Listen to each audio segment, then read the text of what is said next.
Bonjour à tous, c'est Nicolas Gravis, c'est vraiment un plaisir de vous retrouver aujourd'hui pour faire un peu de philosophie sur la préparation du sportif.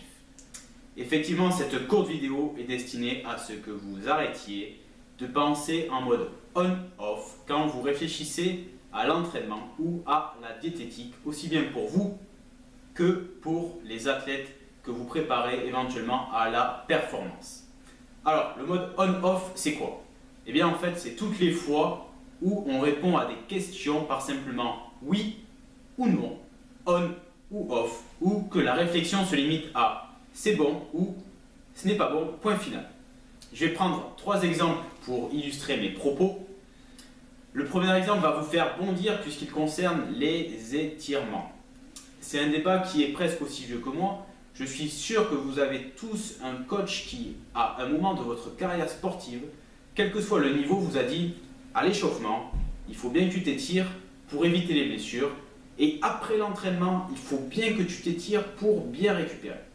Et je suis quasiment aussi certain que quelqu'un vous a dit ah non, surtout pas, les étirements à l'échauffement, c'est pas bon du tout. Et les étirements à récupération, c'est très dangereux, ça amplifie les lésions. C'est vrai qu'avec ce niveau de débat, il y a de quoi se perdre et je vous comprends tout à fait.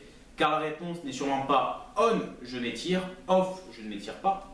Donc la prochaine fois que votre coach vous dit va t'étirer, répondez-lui ok coach, mais pourquoi? Demandez-lui tout d'abord quel est l'objectif, qu'est-ce qu'on recherche comme effet, demandez-lui si c'est cohérent par rapport à la séance que vous allez faire ou si c'est cohérent par rapport à la séance que vous venez de faire. Demandez-lui aussi dans quelle position vous devez vous étirer, debout, au sol. Quel muscle vous devez étirer, quel muscle vous ne devez pas étirer. Demandez-lui quel type d'étirement vous devez faire, combien de temps d'étirement, quelle durée de récupération, combien de séries, à quelle intensité je m'étire, à quel moment de l'échauffement ou à quel moment de la phase de récupération je m'étire. Je suis d'accord, au début, il va vous regarder très bizarrement, mais ça va au moins le pousser à réfléchir et éventuellement vous fournir des protocoles adaptés à vos besoins du moment. Vous voyez donc que la réponse mérite une réflexion un peu plus poussée que oui ou non, puisqu'il y a énormément de paramètres à prendre en compte. Je vous laisse réfléchir au sujet, ça serait vraiment bien que vous partagiez en commentaire de cette vidéo les protocoles d'étirement que vous utilisez en échauffement, en récupération ou en séance spécifique avec un objectif bien précis. Moi de mon côté, je vous prépare une petite vidéo pour cet été, le temps de finir la bibliographie scientifique et la vulgarisation, pour vous fournir des informations précises sur ce vaste sujet. Alors, le deuxième exemple est pour tous les gourmands, ou au contraire, ceux qui sont très rigides dans leur alimentation, puisqu'il concerne le Nutella. On entend souvent dire, le Nutella, ça fait grossir, c'est pas bon. Je ne suis pas tout à fait d'accord. Moi, je trouve ça très bon. Et je ne suis pas tout à fait d'accord que ça fait grossir, puisque quand vous prenez une cuillère de 15 g de Nutella, vous avez 80 kcal, ce qui représente 4% de l'énergie que pourra dépenser une personne sédentaire lambda. Ce que je veux vous faire comprendre, c'est qu'il faut raisonner sur la globalité de la journée de la personne en prenant en compte la globalité de ses apports alimentaires et la globalité de ses dépenses énergétiques. Une personne qui a une balance énergétique équilibrée et qui mange tous les jours du Nutella, ça ne me pose aucun problème. Par contre, une personne qui mange tous les jours du Nutella et qui a un apport alimentaire plus important que sa dépense énergétique et ou qui a un apport excessif en acides gras saturés ou en sucre, là ça me gêne. Mais ça ne veut peut-être pas dire pour autant que c'est cet aliment qui lui fait tant plaisir qu'on va lui enlever. Donc je veux bien que vous compreniez que ce n'est pas le Nutella en lui-même ou quelque autre aliment qui va vous faire grossir ou faire grossir votre athlète, mais plutôt la manière dont vous vous alimentez et dépensez votre énergie et encore plus globalement votre mode de vie.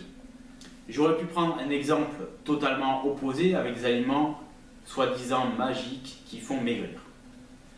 Le troisième exemple concerne les enfants et plus particulièrement la relation qui existe entre la pratique sportive et leur croissance. Je prends un exemple qui va vous parler. on entend encore que la musculation, ou encore plus spécifiquement l'haltérophilie, est mauvais pour l'enfant parce que ça va lui couper la croissance. Et le pire, c'est qu'il y a des médecins qui véhiculent cette idée et refusent d'établir des certificats d'aptitude à la pratique de l'haltérophilie à des enfants ou à des adolescents. Si je prends le cas d'un enfant de 10 ans qui va faire 2 fois 1h30 d'haltérophilie par semaine, ça représente 1,8% de son temps sur une semaine. Ça veut dire que le médecin ou la personne qui dit que cette pratique va couper la croissance de l'enfant, il raisonne sur moins de 2% de ce que va faire l'enfant sur une semaine.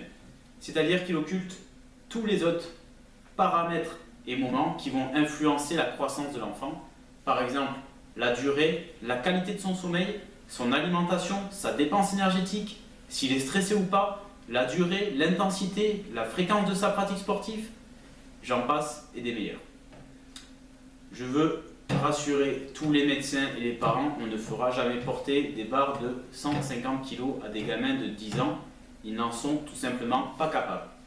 Et croyez-moi, il y a bien d'autres choses à faire avant. Donc s'il vous plaît, arrêtez de dire d'une manière catégorique que telle ou telle pratique sportive coupe la croissance des enfants.